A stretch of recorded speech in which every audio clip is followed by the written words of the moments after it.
Continuamos con la pregunta número 33. Esta es una de teoría. Es importante que tú aprendas a distinguir en la teoría las palabras claves. Hay palabras que siempre van a ser claves, que van a diferenciar a una de otra. Y aquí entramos a las leyes principales de la electricidad y el magnetismo, o también conocida como el electromagnetismo, ¿ok? En esta pregunta me dice lo siguiente. Dice, la ley de tal establece que el campo magnético creado por un conductor en un punto P es la integral del campo creado por el elemento de una corriente eléctrica que fluye por un circuito. Ok, y me da cuatro opciones: la ley de Lenz, la ley de Ampère, la ley de Faraday y la ley de Biot-Savart, ¿va? En estos casos, simplemente tú tienes que aprenderte las leyes. Todas las leyes que ves aquí son fundamentales para la electricidad y magnetismo y te ayudan a aprender o a calcular lo que se conoce como campo magnético, ¿ok? En primer lugar, un campo magnético comúnmente se representa con la letra B. ¿Sí? Es un vector, ¿ok? B de campo magnético. Y desde aquí nosotros aprendemos a calcular el campo magnético producido por una corriente. Un campo magnético puede ser producido por un imán, pero originalmente se dice que el campo magnético es producido o inducido por corrientes eléctricas. Una corriente eléctrica que pasa por tu casa siempre va a producir campos magnéticos. Para poder calcularlo o para poder calcular cualquier campo magnético que tú quieras de cualquier corriente, de cualquier cablecito, usamos la ley de Biot-Savart. La ley de Biot-Savart dice lo siguiente: el campo magnético creado en un punto P, ok, como que suena algo parecido a lo que acabamos de leer, ¿no? De lo que leímos hace un momento. Próximo a un conductor por el que circula una corriente I. ¿Va que va? Es proporcional a la intensidad de corriente, ¿sí? A la permeabilidad del medio, eso se conoce como la mu, puede ser mu0 o simplemente una mu multiplicada por su permeabilidad. ¿Qué más? E inversamente proporcional a la distancia al cuadrado a dicho conductor, que es esta R que está acá. Tiene una formulita, esta es la formulita de la ley de Biot-Savart, ¿va? Te relaciona el campo magnético B con la intensidad de corriente I, ¿va? Pero aparte te relaciona el punto. El punto va a estar a una distancia tal de lo que es aquí está el punto P, de lo que es tu elemento de corriente. ¿Cuál es la diferencia? La ley de Biot-Savart se parece a la ley de Ampère. La única diferencia es que la ley de Biot-Savart se utiliza para cualquier corriente, la que tú quieras, y siempre va a tener una integral un poquito complicada. La ley de Ampère es casi como esta, pero un poquito más sencilla y se aplica cuando las situaciones son más bonitas. Pero hay palabras claves que hay que distinguir. La primera es que es en un punto P, la siguiente que es la corriente, ¿sí? Y la siguiente que prácticamente tenga un elemento diferencial o se conoce como un elemento de corriente. Este es un cachito del cable que tú vas a agarrar nada más, un cachito de él.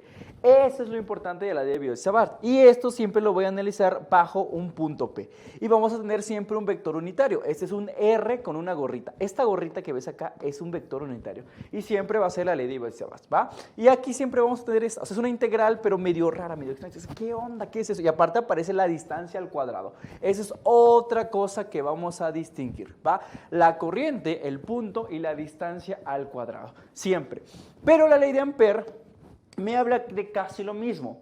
También yo voy a calcular un campo magnético en un conductor que pasa una corriente eléctrica. Pero aquí me dice, la circulación de la intensidad de corriente del campo magnético en un contorno cerrado, y eso es lo importante, tiene que estar cerrado, es proporcional a la corriente que lo atraviesa. Esta corriente que atraviesa muchas veces se conoce como corriente encerrada. ¿Sí? Tú vas a tener un contorno, lo vas a encerrar y lo que pase ahí va a ser la corriente que vas a generar. La integral se vuelve más sencilla. La integral, si te das cuenta, en la ley de Biot-Savart está del lado derecho. Aquí está del lado izquierdo en la ley de Ampère. Te dice que la integral del producto punto del campo magnético por una diferencial de una longitud es igual a la permeabilidad del vacío μ0 por la carga encerrada I. Y eso es lo importante, la carga encerrada. Ahí aplicamos la ley de Ampère, siempre en cargas encerradas y usualmente en cosas más sencillas que en la de Biot-Savart, ¿va? es más particular la ley de Ampère. Y aquí lo puedes ver, mira, aquí se considera todo el cable, ¿sí? Y la corriente o el campo magnético se dice que siempre va a calcularse la dirección con la regla de la mano derecha. La regla de la mano derecha te dice que la corriente va así y tus dedos rodean al cablecito. Por eso aquí que la corriente va así y mi campo magnético va en este sentido. Es como el sentido contrario a las manecillas del reloj. Y eso es lo que podemos ver acá. Entonces, ya desde aquí ya viste cuál es la respuesta, pero vamos a ver qué dicen las otras leyes. La ley de Faraday te habla de lo contrario. La ley de Ampère y Biot-Savart te dice que prácticamente cualquier corriente te genera campo magnético. La ley de Faraday te dice que un campo magnético puede generar una corriente eléctrica. Más que nada, un cambio en el flujo magnético. Un cambio en el flujo magnético con respecto al tiempo te va a generar una potencia, bueno, una diferencia potencial o voltaje o una FEM, que es como le llaman acá. La FEM se le va a simbolizar con el símbolo epsilon, ¿sí? Este que ves aquí parece una E, y dice la FEM o voltaje, recuerda que en videos pasados yo te dije que la FEM y el voltaje es lo mismo, inducida en una espira cerrada es igual al negativo de la tasa de cambio del flujo magnético a través de la espira con respecto al tiempo. ¿Eso qué es? Un negativo de la derivada de lo que es el flujo magnético con respecto al tiempo. Este que está acá es el flujo magnético y el flujo magnético simplemente es cuántas líneas de campo magnético, aquí yo tengo un imán por ejemplo, esto de negrito que salen acá son sus líneas de campo magnético, cuántas atraviesan cierta área. Si atraviesan varias, pues quiere decir que va a generar prácticamente una FEM. Pero aparte de eso, yo tengo que moverla, tengo que mover el imán de tal manera que empiece a variar el flujo, que puede entrar poquito y después mucho, poquito, mucho. Y eso va a generar que en esta espira genere una corriente eléctrica. Una corriente eléctrica que se llama I, ¿sí? Y la podemos calcular así. Eso es lo que te dice la ley de inducción de Faraday. En pocas palabras, un cambio en el flujo magnético, un campo magnético, te va a producir una corriente eléctrica. Esa se conoce como corriente inducida.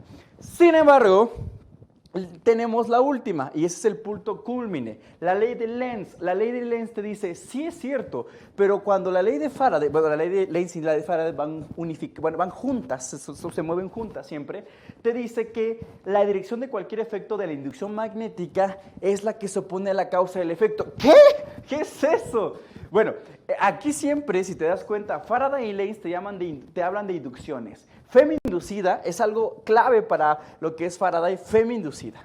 FEM inducida y flujo magnético que cambia en el tiempo, siempre. Eso es clave para Faraday.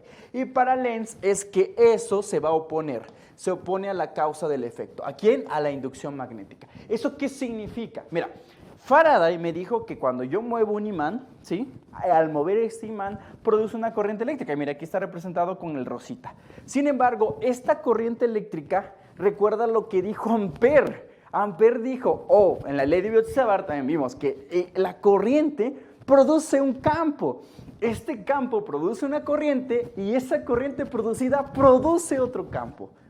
Pero resulta que el campo magnético de este imán va así, va hacia la derecha. Vamos a decir que es hacia la derecha. Pero el inducido de aquí, si nosotros aplicamos la regla de mano derecha, la corriente va hacia acá.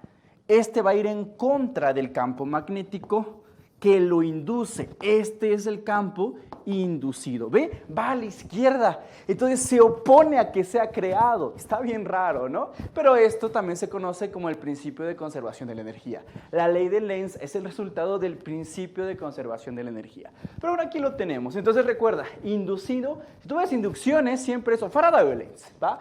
Pero Lenz siempre te va a hablar de que se opone a la causa, se opone a lo que es el campo inducido. El campo inducido se opone al campo que lo produce. Por eso es causa del efecto, ¿no? Entonces, ya viste que la palabra clave de cada uno está aquí y dice la ley que establece que el campo magnético, va de un conductor. Campo magnético en un conductor, que puede ser Biot-Savart o puede ser Ampère. No me habla de nada inducido, ¿va? En un punto P es la integral de campo creado por elemento de una corriente. Ese elemento es un cachito, una diferencial. Por lo tanto, ¿quién me hablaba de eso? Pues la ley de Biot-Savart. Por lo tanto, la respuesta correcta es la de dedo. Fácil y sencillo. Bien, vámonos con la siguiente pregunta.